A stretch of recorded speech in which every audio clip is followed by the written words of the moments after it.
اهلا الخوت ازول.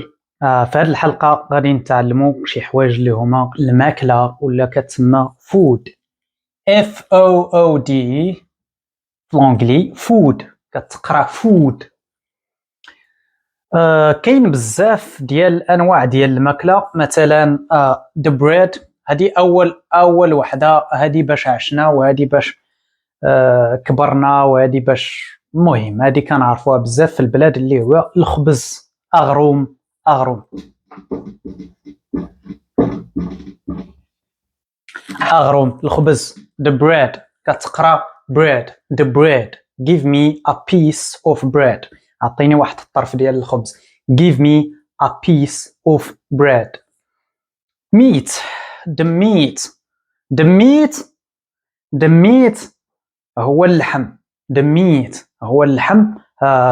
وفيه بزاف ديال الانواع. فاش نبغيو نهضروا على الانواع ما كنهضروش على هذه الكلمه ديال ميت، مثلا لامب ولا بيف، كنهضروا على البقري ولا الغنمي ولا المعزي goat.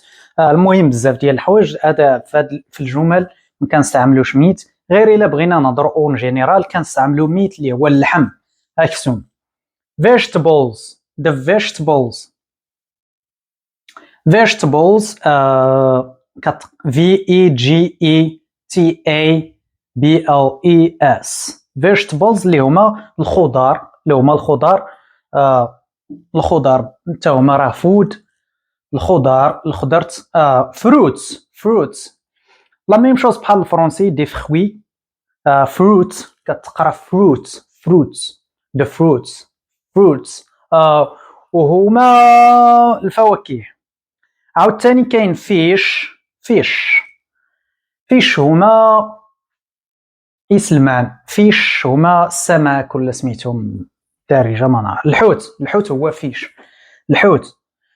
دابا هذا سي فود هو الماكلة ديال البحر. سي فود.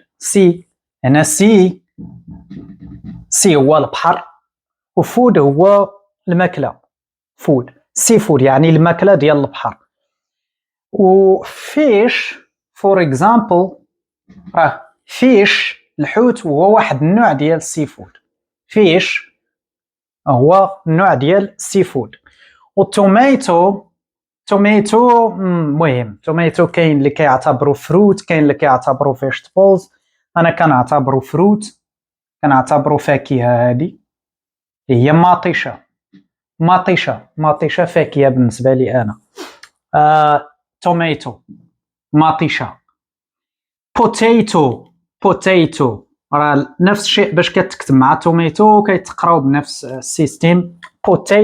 توميتو بوتيتو راه فيجيتابلز، واحد النوع ديال الفيجيتابل اللي هو البطاطا. بوتيتو البطاطا. وكاين عاوتاني بنانا اللي هو حتى هو فروت. بنانا هو البنان. باينه بنانا هي البنان.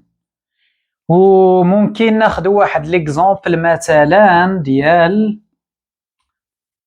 لامب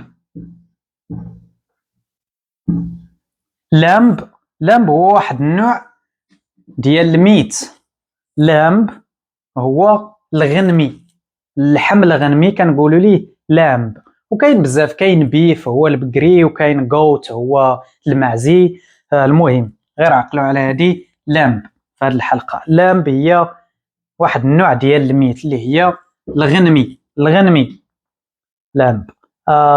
هذا ما كان في هذه الحصه حصه صغيره بزاف، غير غادي تعاودوها وتشوفوا كيفاش تميموريزيو هاد لي مو هادو، باش من بعد فاش غادي نمشيو للجمل الكبيره غادي نستعملوا هادو ونستعملوا بزاف ديال الحوايج اللي ديجا قريناها ولكن مازال ما كنستعملوهمش، لان لا ميموار هي اللي مهمه في هاد المرحله هذه. خاصكم تميموريزيو وتعقلوا مزيان على لي مو شنو كيعني وشنو هما لا ديفينيسيون ديالهم. تشاو، نتلاقاو في الحلقه الجايه.